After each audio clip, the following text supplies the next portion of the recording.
మన గురించి ఊరంతా టామ్ టామ్ అయిందంట. టామ్ అయితే లవ్ చేయవానే? లవ్ చేసేందుకే పెళ్లి చేసుకోవడానికే కదా. నిన్ను నాకంటే ఎవడు ప్రేమించలేడే.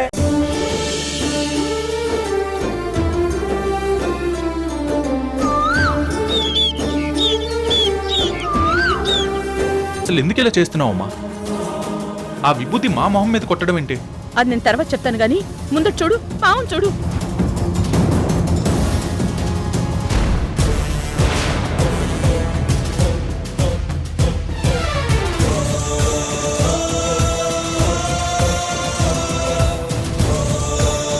అక్కడ పామే కనిపించట్లేదు.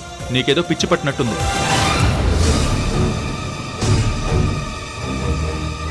ఆ విభూది వర్ష మీద జల్లకపోయి ఉంటే నువ్వు చెప్పినట్టు వర్ష నీ మెడ కొరికేసి నిన్ను చంపేసుండేది.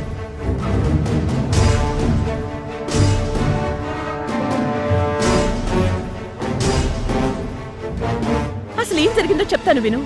నీ అంబకు నేను విందాచుకోలేదు. Leave it. ఒక్క నిమిషం కృష్ణ, నేను చెప్పేది విను.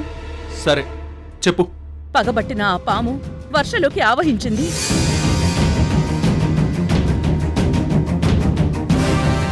వర్ష రూపంలో నీ రూంలోకొచ్చి నిన్ను కాటేయడానికి ప్రయత్నించింది.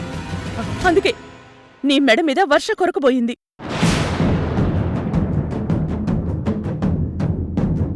అంటే వర్షలో ఉన్న పాము నిన్ను కాటేయబోయింది. అత్తయ్య, మీరు చెప్పేది నిజమా? నాకు తెలియకుండా నాలోకి పాము వచ్చి కృష్ణుని కాటేయబోయిందా? అవును వర్ష, ఇలా జరుగుతుందని నాకు ముందే తెలిసి స్వామీజీ దగ్గర నుంచి విభూతి తీసుకొచ్చి మీ ఇద్దరి మీద చల్లాను. అప్పుడు ఆ పాము నీలో నుంచి బయటకొచ్చి వెళ్ళిపోయింది. ప్రతిదానికి నీ దగ్గర లాజిక్ రెడీగా ఉంటుందా? కృష్ణ, నేను కోడలుగా వచ్చినప్పటి నుంచి చూస్తున్నాను. మీరెందుకు ఇలా ప్రవర్తిస్తున్నారు అత్తయ్య? అదే నేను అడుగుతున్నాను. వర్ష, నువ్వైనా అర్థం చేసుకోమ్మా. ఈ వంకతో తాయెత్తులు, పాము విరుగుడు, నాగుపాము, బొట్టు బిళ్ళలు ఇవన్నీ పెట్టుకున్నావంటే నేనస్సలు సహించను. తనేం చెప్పినా తన మాట ఏది నువ్వు పట్టించుకోవద్దు. అర్థమైందా? ఇంత జరిగినా నువ్విలా మాట్లాడంలో అర్థం లేదు కృష్ణ. నువ్వు చేస్తున్న దానిలోనే అర్థం లేదు. అర్థం చేసుకుంటే అన్నీ అర్థమవుతాయి.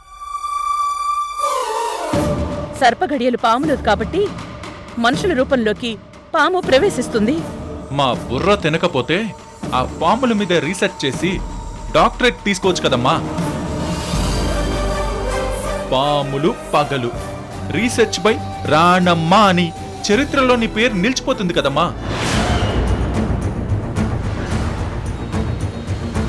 కృష్ణ, ఇంకా ఎక్కడే నిలబడతావేంటి?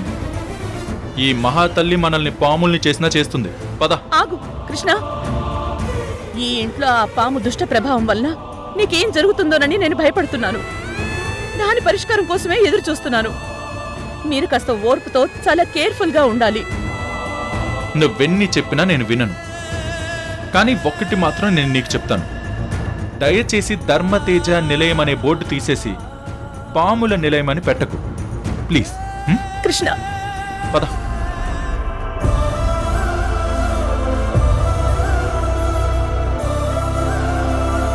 నేనెంత చెప్పినా కృష్ణ అర్థం చేసుకోవడం లేదు. అంటే ఆ పాము నెగటివ్ ఎఫెక్ట్ పడిందేమో. అందుకే వాడు నా మాట వినడం లేదు.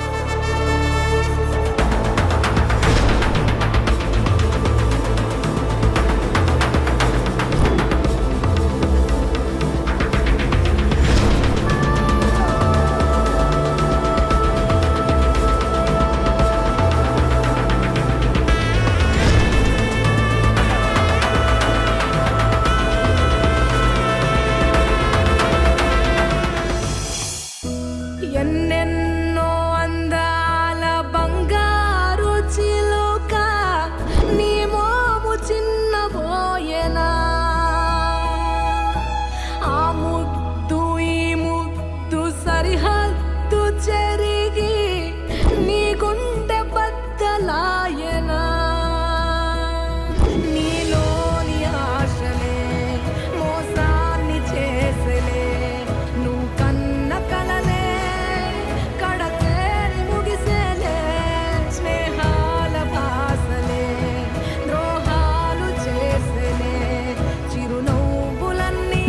వదినా నేను సరి చేసుకుంటాను. శారీ నడుము కింద కట్టు. నేను కట్టను వదినా. విజయ్ నీ అందం చూసి పిచ్చాడయ్యాడు. వాణ్ణి గుప్పెట్లో పెట్టుకోవాలి మై డియర్ మరదలా. వదినా చీప్గా మాట్లాడకు, అసహ్యంగా ఉంది. ఏంటి కృష్ణ దగ్గర కూడా చీర బిగించుకునే కట్టుకున్నావా? వదినా ఇరిటేట్ చేయకు ప్లీజ్.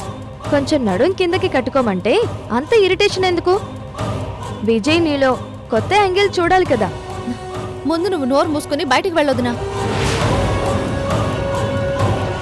ఎక్స్క్యూజ్ మీ, లోపలికి రావచ్చా? నీ కాబోయే పెళ్ళాం గదిలోకి రావడానికి నీకెందుకు పర్మిషన్?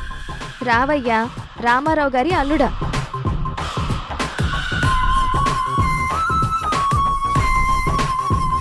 నువ్వు ప్రేమగా తెచ్చిన నగల్లో నీ పట్టపురాణి ఎలా ఉంది విజయ్?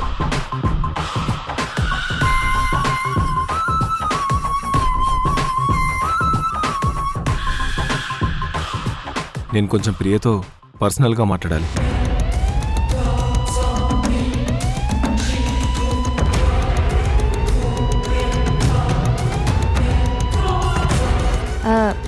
సరే, మీరు మాట్లాడుతూ ఉండండి, నేను ఫోన్ తీసుకుని వస్తాను. ఫొటోస్ తీయాలి కదా.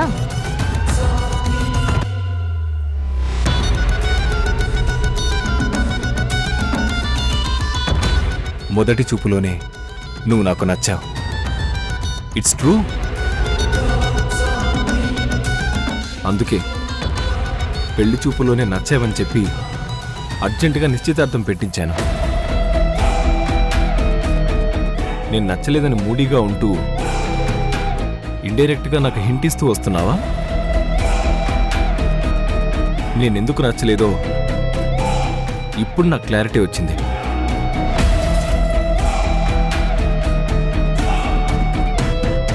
ఎందుకంటే నువ్వు ఎవరినో ప్రేమించి బలవంతంగా నన్ను పెళ్లి చేసుకుంటున్నావా?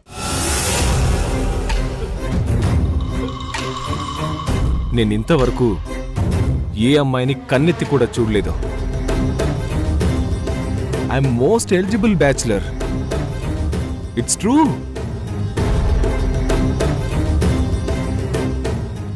నాకు సెకండ్ హ్యాండ్ వస్తువులంటే ఇష్టం లేదు. సెకండ్ హ్యాండ్ అమ్మాయి అయినా అస్సలు ఇష్టం లేదు. This is my character.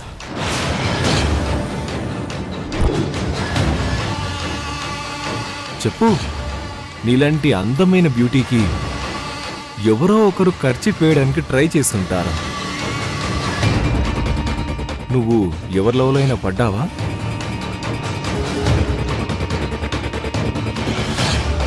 కమాన్ చెప్పు. నీ మౌనం అర్థాంగీకారం అనుకోవాలా, లేక చెప్పడం అయిష్టం అనుకోవాలా?